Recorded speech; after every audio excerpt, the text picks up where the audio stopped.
vamos começar agora a tratar das normas fundamentais do processo civil, incluindo, evidentemente, os princípios constitucionais do processo civil. Então, vejam só. A primeira coisa que você tem que saber é que o sistema processual civil brasileiro é formatado pela Constituição. Por isso se usa muito a expressão modelo constitucional de processo civil. A gente tem um modelo de processo civil que é estabelecido pela Constituição da República de 1988.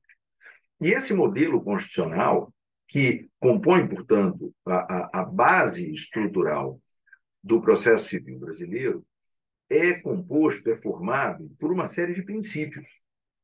Princípios com densidade normativa, você sabe que princípios são normas, e que são os assim chamados princípios constitucionais do processo civil. Então, todo o processo civil brasileiro é pensado a partir desses princípios. Se você olhar a Constituição, vai ver ali vários princípios constitucionais do processo. Então, a gente tem ali o princípio do devido processo legal, também chamado devido processo constitucional, o princípio da igualdade ou isonomia, o princípio do juiz natural, o princípio do contraditório, o princípio da duração razoável do processo, enfim, uma série de princípios. Mas as normas fundamentais do processo civil brasileiro não se limitam aos princípios constitucionais.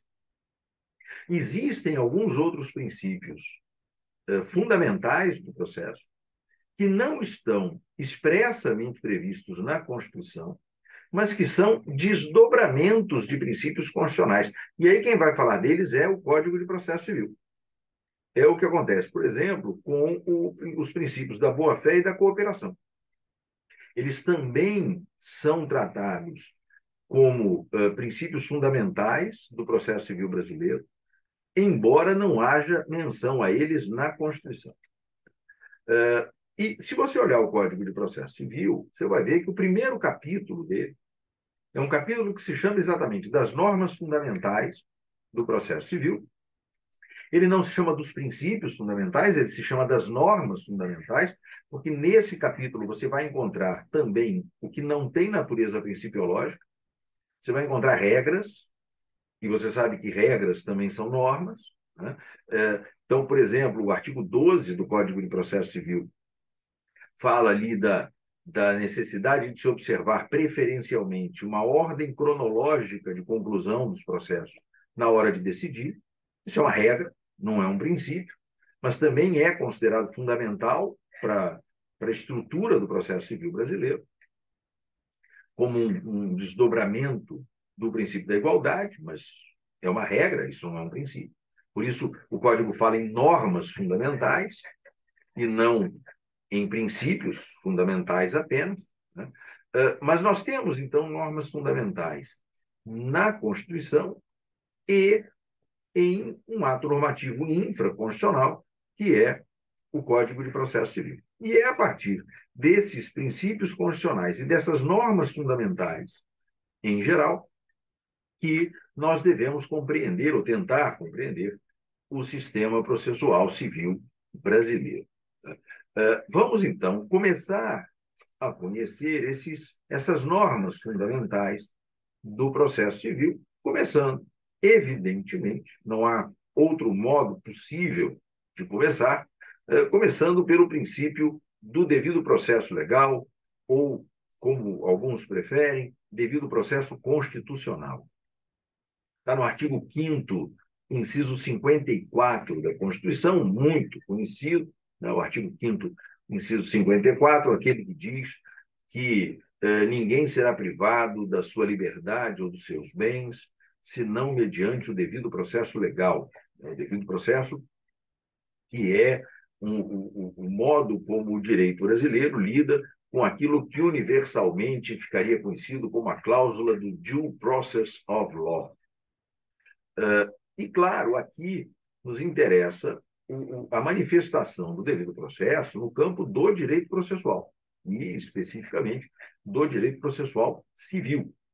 Existe uma manifestação substancial do princípio do devido processo, que é o devido processo substancial, também conhecido como princípio da razoabilidade das leis, e aí tem uma discussão se razoabilidade e proporcionalidade são coisas diferentes, se não são, mas esse não é um tema do direito processual. A gente vai se ater aqui aos aspectos estritamente processuais do devido processo, o chamado devido processo processual.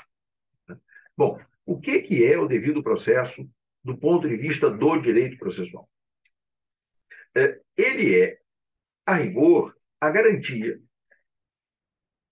que a nós todos e todas se assegura de que o processo judicial, o processo como mecanismo de exercício da atividade jurisdicional, vai se desenvolver em conformidade com a Constituição.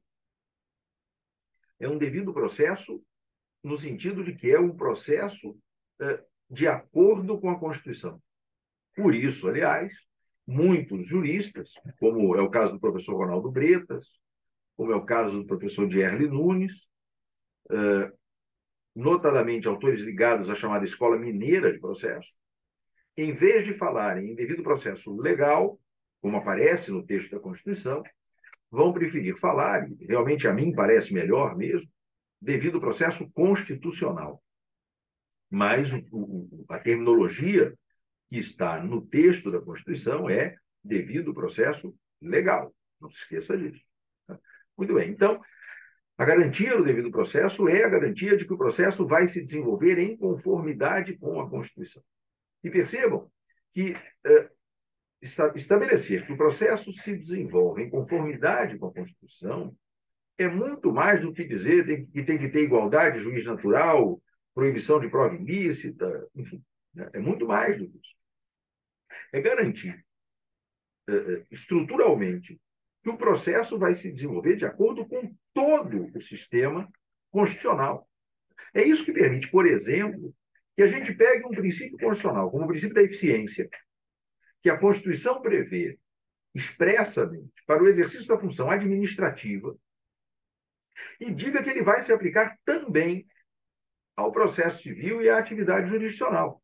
Então, se você olhar lá o Código de Processo Civil, o artigo 8º do Código de Processo Civil, ele vai dizer expressamente que o juiz, na aplicação do processo civil, deverá observar o princípio da eficiência. Porque o princípio da eficiência é um princípio constitucional e todo o processo jurisdicional de natureza civil, claro que isso também se aplica ao processo penal, ao processo trabalhista, mas não é o nosso foco aqui. Todo o processo jurisdicional de natureza civil tem que se desenvolver em conformidade com toda a Constituição. A Constituição tem que ser entendida no seu todo. E isso inclui, entre outros, o princípio da eficiência, como inclui o princípio da proporcionalidade, razoabilidade, tudo isso está referido nesse importantíssimo artigo 8º do Código de Processo Civil. Então, é por aqui que a gente começa. Né? Precisamos ter um processo em conformidade com a Constituição. Ninguém pode ser privado da sua liberdade, o que também se aplica ao processo civil. A gente tem que lembrar que no processo civil existe prisão. Né? A gente tem a prisão do devedor de alimentos, prisão civil. Então, ninguém será privado, no processo civil, da sua liberdade. Ninguém será privado dos seus bens, bens jurídicos em geral, não estou falando só das coisas, mas de qualquer bem, senão como resultado de um processo que se desenvolva em conformidade com a Constituição. Então, você tem que pensar o seguinte: a pessoa pode ser privada da casa em que ela mora? Sim. Sim. Desde que isto seja o resultado de um processo que se desenvolve em conformidade com a Constituição. A pessoa pode ser privada da sua liberdade de locomoção? Sim. Desde que isto seja o resultado de um processo que se desenvolve em conformidade com a Constituição. Então, a pessoa pode ser privada da sua liberdade, a pessoa pode ser privada dos seus bens jurídicos, desde que isto seja o resultado de uma atividade processual que se desenvolve em conformidade com a Constituição. Essa é a garantia do devido processo. E, portanto, a garantia do devido processo é uma espécie de porta de entrada para a compreensão do modelo constitucional de processo e das normas fundamentais do processo civil. Mas é claro que isso não é suficiente, né? Nós temos, então, uma série de outros princípios que vão nos ajudar a compreender esse modelo constitucional de processo civil. E aí vem um segundo princípio, que é o princípio da igualdade ou da isonomia.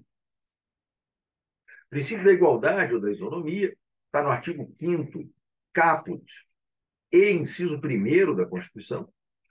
O caput do artigo 5º da Constituição vai dizer que todos são iguais perante a lei, sem qualquer tipo de distinção, seja de que natureza for, e a todos se assegura, entre outros, o direito à igualdade.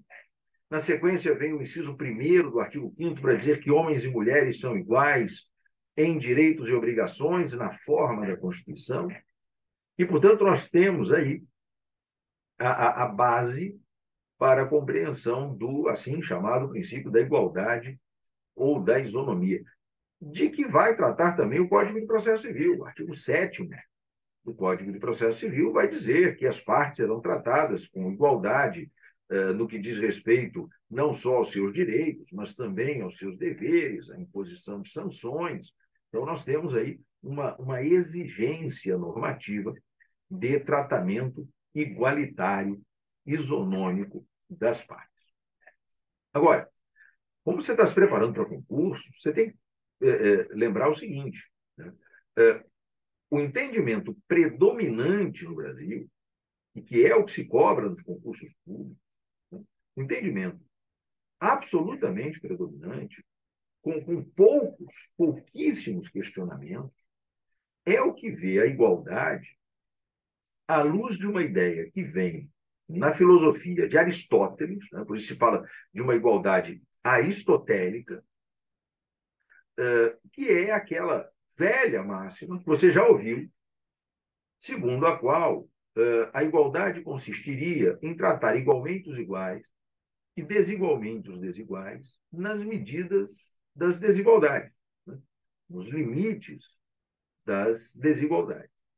Então, quando a gente se depara com pessoas que estejam em situações iguais, elas são tratadas igualmente. Quando nós nos deparamos com pessoas em situações desiguais, haveria uma exigência de tratamento desigual, de tratamento diferenciado, como forma de suprir as desigualdades e equilibrar as forças. Você vai ouvir muito se falar na expressão paridade de armas, né, para falar desse equilíbrio de forças que deve haver entre os sujeitos do processo.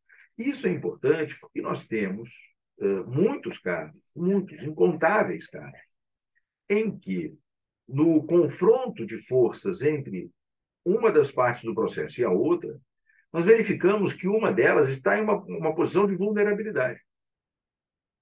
Às vezes, até a gente chega ao ponto da chamada hipervulnerabilidade, né? Então, a gente tem processos em que uma das partes é um idoso em situação de perigo, né? Ou é uma criança ou um adolescente, ou é um consumidor vulnerável face a um poderoso fornecedor, uma mulher vítima de violência doméstica. Nós temos os vulneráveis econômicos, né? Também chamados de hipossuficientes. Então, nós temos várias situações de vulnerabilidade, e essas situações de desigualdade, de vulnerabilidade, exigem um tratamento diferenciado como mecanismo de proteção do mais fraco e, com isso, proporcionando um equilíbrio de forças. É o que vai justificar, por exemplo, a possibilidade de acesso gratuito ao judiciário daquele que não tem condições de arcar com o custo do processo, sem sacrifício do seu próprio sustento ou do de sua família.